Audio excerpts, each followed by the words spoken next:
तो अब आगे स्टैंडर्ड लाइन में हम बात करने वाले हैं parallel line and transversal line. तो दो पैरेलल लाइन है, इधर कौन सी, तो एल पैरेलल एम लाइन है और जबकि पी क्यू उसकी ट्रांसवर्सल लाइन है। और इससे बनने वाले एंगल के बारे में हम देखने वाले हैं। तो पहला आता है करस्पॉन्डिंग एंगल, कैसा रहता है, इक्वल। अगर F बनता है सीधा F बनता है या उल्टा कोई भी सिंबल में ऐसे F बनता है तो उसके जो एंगल बनते हैं ये वाले, तो वो वाले सब एंगल है करस्पॉन्डिंग एंगल बोलते हैं उसको, बराबर। तो इधर देखे तो इधर देखो F बनाएंगे हम इस तरह से, तो x वाला यानी 4 और 8 बनेगा, यानी angle 4 is equal to angle 8, वो पहला हो गया। दूसरा एंगल अब ये बनाया, अब ये देखिए तो उस तरह से, तो 3 और 7 है तो 3 इज इक्वल टू 7। थर्ड वाला ये देखते तो ऐसे उल्टा बनता है, तो उल्टा ये 5 और 1 आता है, यानी angle 5 is equal to angle 1। और 4 नंबर वाला तो ये इस तरह से बनता है, तो 6 और 2 आता है, तो angle 6 is equal to angle 2।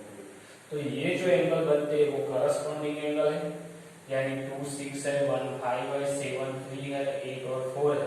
तो ये जो एंगल है वो कैसे रहेंगे, इक्वल होते। कब, दो लाइन पैरेलल है और उसको कोई एक लाइन दो पॉइंट में इंटरसेक्ट करती है, तब, जिसको ट्रांसवर्सल लाइन बोलते हैं। फिर आता है ऑल्टरनेट इंटीरियर एंगल, उसकी बात। तो ऑल्टरनेट इंटीरियर एंगल की हम बात करें तो कैसे एंगल रहेंगे, तो ऑल्टरनेट इंटीरियर एंगल तो z बनाते, तो ऐसे z बनता है, यानी 3 और 6 आता है, तो angle 3 is equal to angle 6, वो भी इक्वल रहते हैं, ये पहला। दूसरा कौन सा बनता है, तो उल्टा z ऐसे भी बनता है, ऐसे, तो ये वाला और ये वाला, तो एंगल 5 और एंगल 4 आता है। तो 5 4 6 3, तो वो कौन से हो गए, ऑल्टरनेट इंटीरियर एंगल, जो कैसे रहते हैं, इक्वल। कैसा सिंबल बनाते हैं, तो जेड बनाते हैं।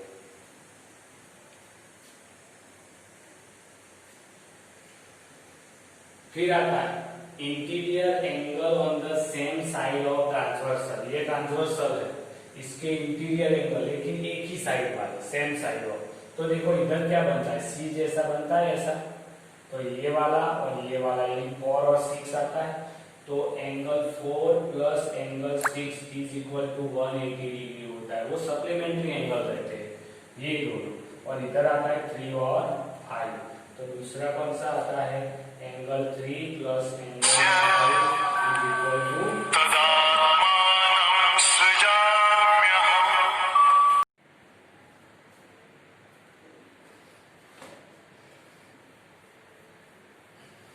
तो अब जैसे interior angle on the same side of transversal, तो यहाँ ट्रांसवर्सल है, तो ये साइड वाले देखो एंगल, ये भी इंटीरियर, यानी 4 और 6, इधर 3 और 5 वो इस साइड वाले, तो ट्रांसवर्सल की, तो वो कौन से हो गए, वो interior angle on same side of transversal, जिसका एडिशन 180 होता है, उसका मतलब वो सप्लीमेंट्री एंगल है। तो पहला कौन सा आएगा, एंगल 4 और 6, angle 4 plus angle 6 is equal to 180 degree. और दूसरा आता है एंगल 3 और 5, तो angle 3 plus angle 5 is equal to 180 degree. तो अब जो आगे वाले एग्जाम्पल है ये इसके ऊपर ही है, आपको ये वाला आया हुआ दिया है, अगर आपको L पैरेलल M दिया है तभी ये सब एंगल, यानी ये 180 के होगा एडिशन, ये इक्वल होगा और ये भी इक्वल होगा। और आपको इस सिंबल का तो याद रखना है कि वो एंगल किस तरह से बनता है, ये 4 एंगल बनते हैं, ये 2 बनता है और ये 2 बनता है। अगर दो लाइन पैरेलल है और उसकी ट्रांसवर्सल लाइन दी हुई है, अगर ये L और M पैरेलल नहीं दी तो ये एंगल बनेंगे, लेकिन ये इक्वल और ये 180 डिग्री होने वाले नहीं है। तो अब इसके बाद हम एक्सरसाइज 6.2 स्टार्ट करेंगे।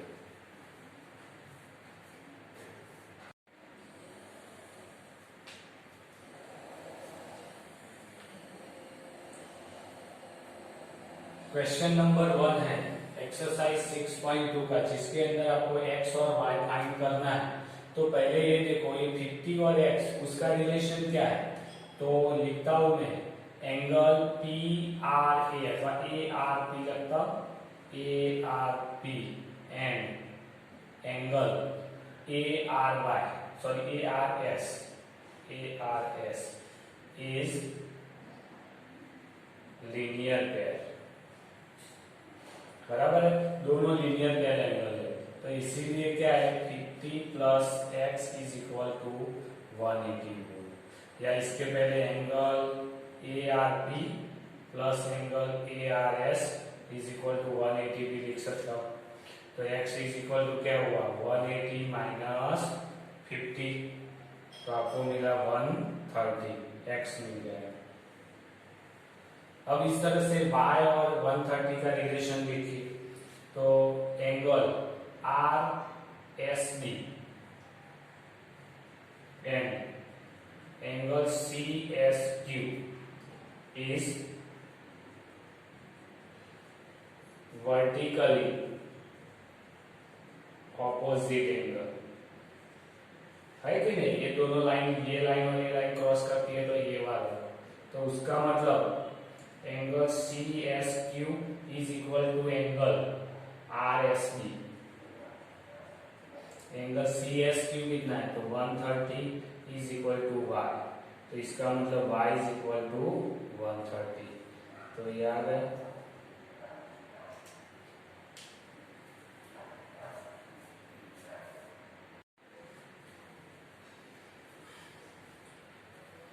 अब क्वेश्चन नंबर 2 है, जिसके अंदर आपको A B parallel C D दिया हुआ है and C D parallel E F है। तो इसका मतलब क्या हुआ? A B parallel E F भी हुआ।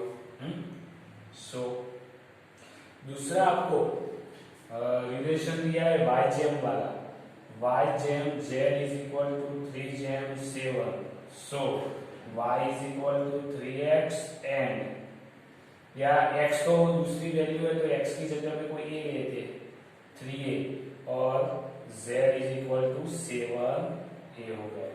बराबर है, दोनों का रेशियो भी आएगी इसे, पहले का साथ पहला, दूसरे के साथ दूसरा। अब दूसरा क्या है? तो तीनों लाइन पैरेलल है, ये ट्रांसवर्सल लाइन है, तो देखो x और z, तो x is equal to z, क्यों? तो ये वाला एंगल बना है ऑल्टरनेट,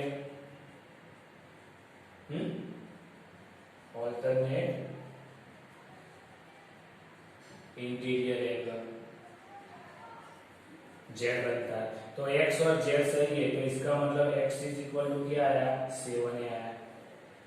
बराबर, ये y आया था, फिर z आया था। अब देखो, तो आपको ये वैल्यू फाइंड करनी है। अब x और y का रिलेशन क्या है? तो x और y देखो, दोनों कौन से एंगल है? Interior angle on the same side, C बनाते हैं कि नहीं उल्टा? तो दोनों का एडिशन 180 होता है।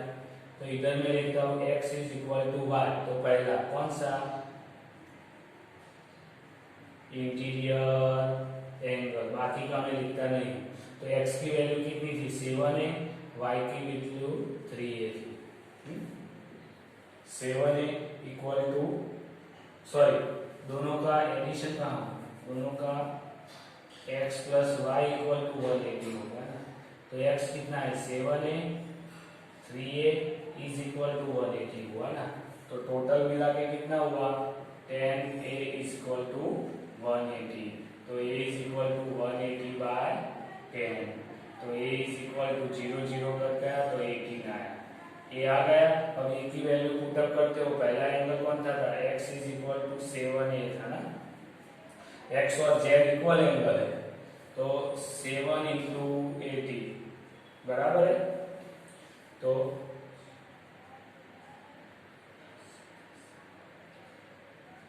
वन 126 आ गया, यानी x is equal to z is equal to 126, ये मिल गया।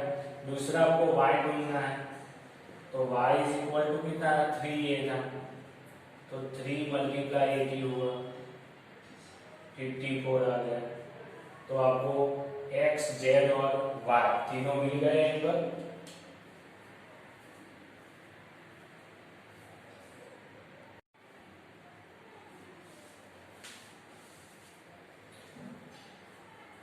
तो अब क्वेश्चन नंबर 3 है, जिसके अंदर आपको A B parallel C D दिया है और ई एफ वो perpendicular to the C D है। सी डी को परपेंडिकुलर है तो यहाँ भी क्या आएगी परपेंडिकुलर, क्योंकि ये दोनों पैरेलल लाइन है, बराबर है। आपको जीईडी एंगल 126 दिया है, पहला एजीई ढूंढना है। एजीई तो इन दोनों का रिलेशन देखो, तो इधर देखो तो ये z बनता है कि नहीं। A B parallel C D and G transversal है, तो angle A G E is equal to angle G E D कौन से हो गए, ऑल्टरनेट इंटीरियर एंगल। तो इसका मतलब एंगल जीईडी दिया हुआ है 126, तो एंगल ए जी ई कितना आया 126, तो पहला ढूंढ लिया हमने। फिर देखो अब क्या ढूंढना है, अब जी ई एफ ये छोटा वाला एंगल ढूंढना है, बराबर है। तो हम क्या करेंगे, तो आपको देखो ये दोनों एंगल की बात करूं, ये लाइन के ऊपर बनते वाले कौन से एंगल की बात करते हैं, तो देखो ऐसे है और ये, तो ये और ये कौन से एंगल हुए, तो एक ही लाइन पे ये दो एंगल बनते हैं। ये आधा एंगल तो 90 का है, तो ये एंगल मिल जाएगा, ये इतना तो 90 है आपको दिया हुआ है। तो इसके लिए मैं लिखता हूं angle G E F plus angle G E F ये वाला एंगल और F E B angle F E B is equal to होता है कौन सा एंगल, तो एंगल होता है जी ई डी पूरा एंगल।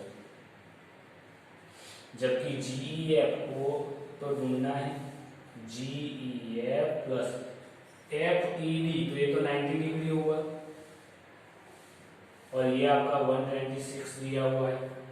तो angle G E F is equal to 126 minus 90, तो आपको angle G E F is equal to 6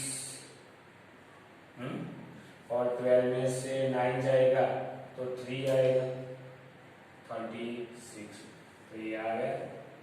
अब कौन सा बचा, जी एफ भी मिल गया, एफ जी ई ढूंढना है, एफ जी और ई ये वाला एंगल। तो देखो ये दोनों का एंगल कौन से हुए, लीनियर पेयर एंगल हुए, उससे भी आप ढूंढ सकते हो। हम ऐसे जेड भी बनता नहीं एंगल, तो लीनियर पेयर लेते हैं कौन से, angle A G E plus angle F जी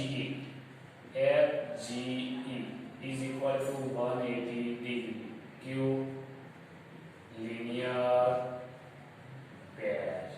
देखो ये वाला और ये वाला एक ही लाइन से बनने वाले एंगल है, तो लीनियर पेयर एंगल। अब AGE तो आपको दे दिया, आपने ढूंढ लिया था 126, तो 126 प्लस angle FGE is equal to 180, तो angle FGE is equal to 180 minus 126, तो एंगल FGE इज इक्वल 10 में से 6 जाएगा तो 4, 70 में से 12 जाएंगे तो 54, तो ये आ गया। तो तीनों तीन एंगल मिल गए। ये पहले वाला कितना मिला 126, दूसरा वाला GEF कितना मिला 36 और FGE कितना मिला 54।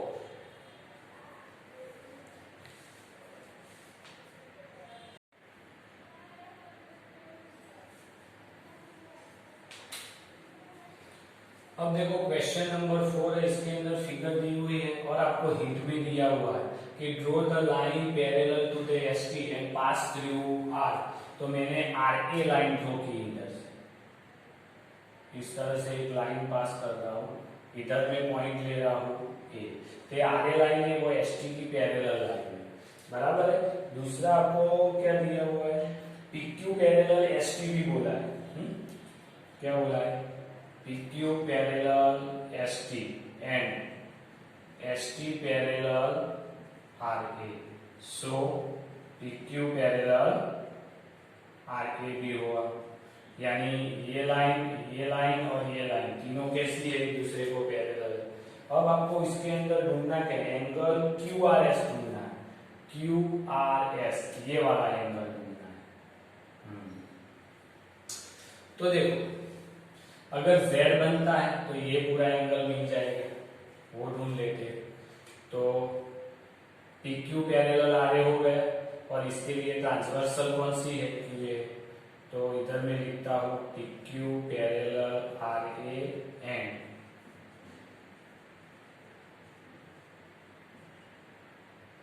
और ट्रांसवर्सल कौन सी है, QR। तो इससे बनने वाले angle PQR is equal to angle QRA। PQR ये एंगल और QRA ये बड़ा सा एंगल इक्वल हुए कि नहीं, क्योंकि वो तो दिया है एंगल PQR इक्वल टू कितना दिया है 110, तो एंगल QRA इक्वल टू कितना हुआ 110। क्यों, ये कौन से एंगल है, तो मैंने इक्वल हुए ये ऑल्टरनेट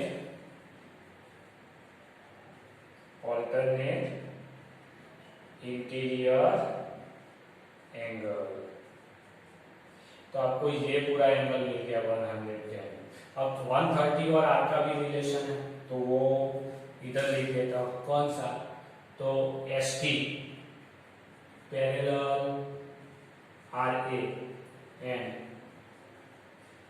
ट्रांसवर्सल लाइन कौन सी है, SR, तो उससे बनने वाले angle TSR plus angle SRA is equal to 180 degree, कौन से, इंटीरियर एंगल। क्यों, C बनाते हैं कि नहीं, तो ये वाला और ये एंगल, तो अकेला इतना एंगल कितना हुआ 130 हुआ, जबकि ये पूरा आपको दिया, सॉरी 130 कहाँ से होगा, अभी तो ढूंढना है उसको, तो दोनों के अंदर वैल्यू रखते हैं। TSR कितना दिया है 130, और SRA ढूंढना है, angle SRA is equal to 180 degree, तो angle SRA is equal to 180 minus 130, तो angle SRA is equal to 50, बराबर है ना, क्योंकि एडिशन होगा तो ये 50 का आ गया इतना। ये टोटल एंगल आपको दिया हुआ है, angle QRA is equal to angle, देखो QRA ये बड़ा सा एंगल, तो ये छोटा वाला QRS बनता है, प्लस दूसरा SRA बनता है। अब देखो QRA टोटल एंगल 110 दिया है, QRS वो ढूंढना है, और SRA तो अभी हमने ढूंढा ना 50 का, तो वो लिख दिया, तो angle QRS is equal to 110 minus 50, तो angle QRS is equal to 60 degree, तो ये मिल गया। तो आपको ये एंगल जो ढूंढना है ये कितने का आएगा 60 डिग्री है, ये 60 और 50, तो टोटल एंगल कितने का हो गया 110 का हो गया।